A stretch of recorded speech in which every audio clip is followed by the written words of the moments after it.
Hello students, आज की video के अंदर स्पेक्ट्रोकेमिकल सीरीज़ को पढ़ेंगे। स्पेक्ट्रोकेमिकल सीरीज़ देखिए, जैसे इलेक्ट्रोकेमिकल सीरीज़ पढ़ी है ना हमने इलेक्ट्रोकेमिस्ट्री के अंदर, वैसे ही कोऑर्डिनेशन कंपाउंड के अंदर एक स्पेक्ट्रोकेमिकल सीरीज़ होती है जिसे पढ़ना बहुत इंपॉर्टेंट होता है। उसके बाद ही हम जो क्रिस्टल फील्ड स्प्लिटिंग होती है उसे समझ पाते हैं।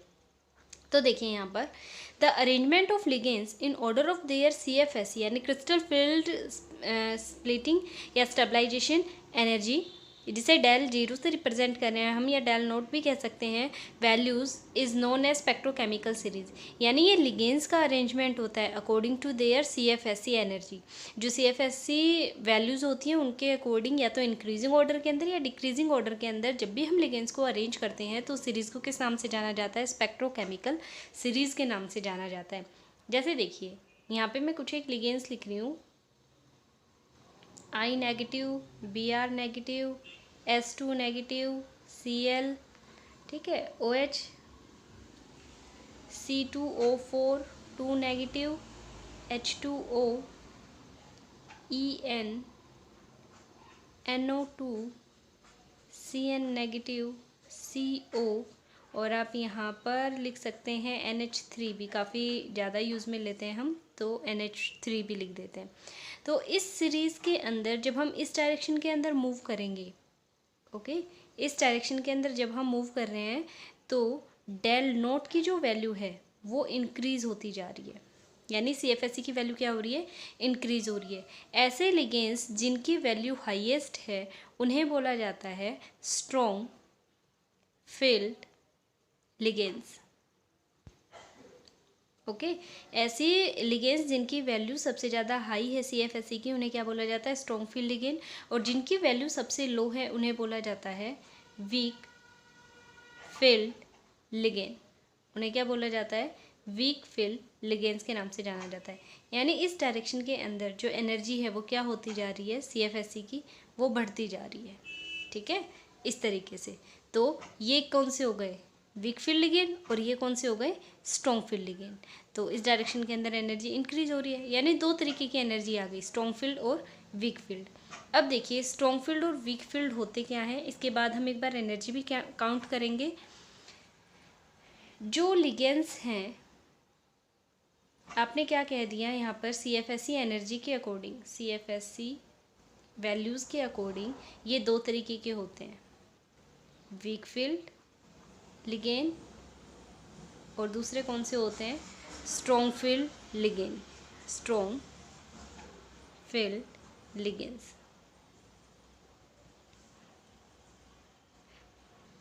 अब देखिए इसके अंदर स्ट्रॉन्ग फील्ड और वीक फील्ड हो गए। वीक फील्ड लिगेंड का मतलब होता है हाई स्पिन कॉम्प्लेक्स बनेगा। कैसा कॉम्प्लेक्स बनेगा? High spin complex. ध्यान से समझना इस चीज़ को। वीक फील्ड लिगेंड है तो कॉम्प्लेक्स कैसा रहेगा? High spin complex. अब हाई स्पिन अगर कॉम्प्लेक्स है इसका मतलब है जो डेल नोट की वैल्यू है वो कैसी रहेगी? इसके अंदर लो रहेगी। अगर डेल नोट की वैल्यू लो है इसका मतलब कंडीशन क्या बनेगा? Del nought will be lesser than pairing energy. दो टाइप की एनर्जी होती है ना, एक तो CFSE एनर्जी और दूसरी कौन सी होती है? Pairing energy. तो क्रिस्टल फील्ड स्प्लिटिंग एनर्जी कम है पेयरिंग के कंपैरिजन में। जिसकी एनर्जी कम होगी वही काम होगा यहाँ पे। यानी अगर पेयरिंग एनर्जी ज़्यादा है, पेयर अप होने के लिए इलेक्ट्रॉन्स को बहुत ज़्यादा अमाउंट में एनर्जी की ज़रूरत है, तो वो क्या करेंगे? पेयर अप नहीं होंगे, कम एनर्जी में क्या करना पसंद करेंगे? स्प्लिट कर जाना पसंद करेंगे, क्योंकि इनकी CFSE कम है। तो कम है तो क्या होगा यहाँ पे? स्प्लिट करेंगे। और स्प्लिट करने का मतलब क्या है? जैसे आप यूँ कह रहे थे ना कि दो ऑर्बिटल्स के अंदर, दो पार्ट्स के अंदर ये डिवाइड हो जाता है, 3 ऑर्बिटल नीचे आते हैं, 2 ऊपर आते हैं। तो अगर आपका वीक फील्ड लिगेंड है तो उसके अंदर कभी भी पेयरिंग नहीं होगी। अगर ज़्यादा इलेक्ट्रॉन प्रेजेंट है तो पहले सिंगल सिंगल फिल होंगे, फिर अपर ऑर्बिटल्स के अंदर भी वो फिल होंगे। अब अगर 5 से ज़्यादा इलेक्ट्रॉन्स आते हैं तो इनके अंदर पेयरिंग शुरू होगी, अदरवाइज नहीं होगी, इनके अंदर स्प्लिटिंग होगी। स्ट्रॉन्ग फील्ड लिगेंड का मतलब होता है लो स्पिन कॉम्प्लेक्स। कैसा कॉम्प्लेक्स बनाएंगे? ये लो स्पिन कॉम्प्लेक्स। अब लो स्पिन कॉम्प्लेक्स अगर बना रहे हैं इसका मतलब क्या है? डेल नोट की जो वैल्यू है वो कैसी रहेगी? यहाँ पर हाई रहेगी। अगर डेल नोट की वैल्यू जो CFSE वैल्यू है वो हाई है, इसका मतलब ये वाली कंडीशन कैसी चली गई? इसकी वैल्यू ज़्यादा हो गई पेयरिंग के कंपैरिजन में।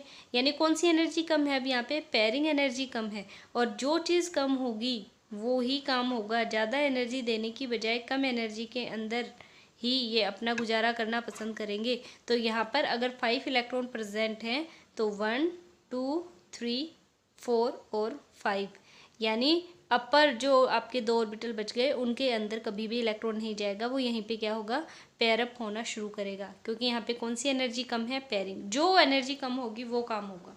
यहाँ पे CFSE कम थी तो CFSE क्रिस्टल फील्ड स्प्लिटिंग हो गई थी। यहाँ पर इलेक्ट्रॉन नीचे भी थे ऊपर भी थे, लेकिन यहाँ पे पेयरिंग एनर्जी कम है तो पेयरिंग हो रही है यहाँ पे। ओके, जो चीज़ कम होगी वो ही काम होगा। आई बात समझ में? तो ये सीन होता है वीक फील्ड और स्ट्रॉन्ग फील्ड लिगेंड्स के अंदर, जो हम अब तक देख रहे थे कि लिगेंड पेयर कब होंगे, कब वो सिंगल रहेंगे, कब ऑक्यूपाइड करेंगे। तो ये वाली चीज़ है। अब इसके अंदर एक चीज़ और देखिए, CFSE हम कैसे निकाल रहे थे, CFSE कल एक फॉर्मूला बताया गया था आपको, -0.4x + 0.6y और डेल नॉट, जहाँ पे कहा था x जो है वो number of electrons present in T2G, इन्हें हम क्या कह रहे थे, x, और y किसे कह रहे थे, number of electrons present in EG। Okay, यही कहा था कि जो इलेक्ट्रॉन T2G के अंदर प्रेजेंट होंगे उन्हें x से रिप्रेजेंट करेंगे और जो EG में प्रेजेंट होंगे उन्हें y से रिप्रेजेंट करेंगे। अब अगर मैं कहती हूँ आपसे कि मेरे पास कोई मेटल आयन है जिसका कॉन्फ़िगरेशन है D4, D के अंदर 4 इलेक्ट्रॉन प्रेजेंट है और ये कैसा कॉम्प्लेक्स बना रहे हैं, लो स्पिन कॉम्प्लेक्स बना रहे हैं। कैसा कॉम्प्लेक्स बना रहे हैं, लो स्पिन कॉम्प्लेक्स बना रहे हैं। तो अब लो स्पिन का नाम आते ही आपके माइंड में आना चाहिए, अच्छा लो स्पिन कॉम्प्लेक्स बना रहे हैं, इसका मतलब क्या होगा, पेयरिंग होगी वहाँ पे। अभी बताया ना आपको। तो देखिए कितने ऑर्बिटल होते हैं, 3 नीचे होते हैं और 2 ऊपर होते हैं। ये कौन से थे, T2G, ये कौन से थे, EG। 4 इलेक्ट्रॉन फिल करने हैं, 1 2 3, 4th इलेक्ट्रॉन यहाँ आना चाहिए, लेकिन इसने क्या कहा है कि लो स्पिन कॉम्प्लेक्स है, यानी पेयरिंग होगी यहाँ पे, ऊपर नहीं जाएगा, इनफैक्ट क्या होगी, पेयरिंग होगी। तो अब इसकी एनर्जी कैलकुलेट कर लेते हैं हम। एनर्जी कैसे कैलकुलेट करेंगे, यहाँ पे 4, क्योंकि टोटल नंबर ऑफ इलेक्ट्रॉन कितने हैं, 4, T2G के अंदर 4 इलेक्ट्रॉन है ना, तो x की वैल्यू कितनी हो गई, 4 इंटू में 0.4, और ये कैसा है 0.4, माइनस के अंदर है ना, तो कितना हो जाएगा, -1.6। भाई ये वाली वैल्यू तो आनी ही नहीं है यहाँ पे, क्योंकि इसके अंदर तो एक भी इलेक्ट्रॉन ही नहीं है, 0 इलेक्ट्रॉन है, तो ये पूरी टर्म तो 0 ही हो जाएगी, ये बचती है हमारे पास। तो इसकी वैल्यू कितनी आ गई, -1.6, यानी CFSE की वैल्यू कितनी आ रही है D4 लो स्पिन कॉम्प्लेक्स के लिए, इतनी आ गई। अब सेम कंडीशन में कहूँ कि D4 कॉम्प्लेक्स है लेकिन इसके अंदर हाई स्पिन कॉम्प्लेक्स बन रहा है, हाई स्पिन कॉम्प्लेक्स। अब हाई स्पिन कॉम्प्लेक्स का नाम आते ही क्या करोगे, आपको कुछ नहीं करना है, ये वाली चीज़ तो आपको बनानी ही बनानी है, ठीक है। अब देखेंगे 4 इलेक्ट्रॉन फिल करने हैं, 1 2 3, हाई स्पिन है यानी अनपेयर्ड इलेक्ट्रॉन रहेंगे, तो एक इलेक्ट्रॉन कहाँ चला गया, ऊपर चला गया, है ना, 3 नीचे आ गए और एक ऊपर चला गया। अब इसकी CFSE कैलकुलेट अगर हम करेंगे तो T2G के अंदर 3 इलेक्ट्रॉन है, मल्टीप्लाई बाय -0.4 प्लस 0.6 इंटू कितने इलेक्ट्रॉन है EG के अंदर, 1, सॉल्व करो कितना आ जाएगा, 1.2, ये तो माइनस का हो गया, और प्लस 0.6 ये प्लस में है, तो इसे सॉल्व करेंगे तो -0.6 आ जाएगा, है ना। सॉल्व करोगे तो कितना आ जाएगा, -0.6। अगर D4 इलेक्ट्रॉनिक कॉन्फ़िगरेशन है हाई स्पिन कॉम्प्लेक्स के अंदर, तो वैल्यू देखो CFSE की क्या आ रही है, और अगर सेम D4 ही है लेकिन कॉम्प्लेक्स कैसा है, लो स्पिन, तो वैल्यू देखो कितनी आ रही है, फ़र्क आ गया ना कितना। तो ये चीज़ होती है। अब यहाँ पे आपको मैं D5 दे दूँ, D6 दे दूँ, D7 दे दूँ, कुछ भी दे दूँ, आपको पता होना चाहिए हमें क्या निकालना है। तो आप मुझे बताएंगे D6 लो स्पिन में कितनी वैल्यू आएगी और D7 हाई स्पिन में कितनी वैल्यू आएगी। ये लो स्पिन कॉम्प्लेक्स बना रहा है और ये कौन सा बनाएगा, हाई स्पिन कॉम्प्लेक्स। तो अब आप ये दोनों सॉल्व करके जो इनकी CFSE की वैल्यू आनी है दोनों के लिए, वो मुझे फाइंड आउट करके कमेंट सेक्शन में कमेंट करके बताएंगे। अच्छे से ध्यान रखना, D6 कॉन्फ़िगरेशन है, यानी D के अंदर टोटल इलेक्ट्रॉन कितने आने चाहिए, 6 आने चाहिए, लेकिन कॉम्प्लेक्स कैसा है हमारा, लो स्पिन है। लो स्पिन है यानी क्या होगा, पेयरिंग होगी यहाँ पे।